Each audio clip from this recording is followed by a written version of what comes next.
Bacaan gula pun turun. Sekarang ni kolesterol pun tak ada. Kesihatan badan tu semakin baik lah. Nama Kak Haslinda binti Zainuddin. Umur 51 tahun lah tahun ni. Tinggal di Sarjana Utama, Sungai Buloh, Selangor. Tak disangka tu, bila dia sedap, dia mengurangkan rasa selera nak makan. Jadi kalau macam pagi-pagi tu kita ambil satu sachet kopi ni pun, kita makan, kita dah boleh bertahan dah sampai ke tengah hari ke apa. Dan sebenarnya tengah hari tu tak makan pun okey lagi. Pukul 2, pukul 3. Tapi lah sebab nak jaga pemakanan, kena makan jugalah kan. Makan tapi tak perlu banyak sebab dah ada ni. Jadi biasanya kami 2 kali sehari lah. So pagi dengan petang macam tu.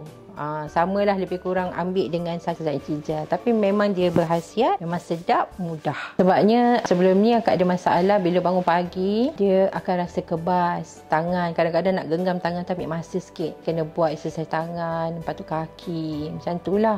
Memang kerap. Badan kita rasa macam lemah sangat. Macam berat. Tapi bila kita amalkan cacah inci, termasuk kopi dia, apa semua kan, memang kebas-kebas tangan tu dia mula-mula dulu dia berkurangan. Tapi bila kita ambil dia dalam jangka masa yang lama, dia makin lama tu dia makin hilanglah rasa kebas tu. Lepas tu dia mudah bangun pagi. Kita rasa macam bertenaga. Kalau macam bulan puasa pun tak makan waktu sahur tu, minum air je pun okey. Tak rasa lapar. So alhamdulillah lah. Bacaan gula pun turun. Sekarang ni kolesterol pun tak ada. Kesihatan badan tu semakin baik lah. Saya sarankan pada semua di luar sana, cubalah kopi sasak inci ni sebab ia memberi khasiat selain daripada ia mudah untuk disediakan.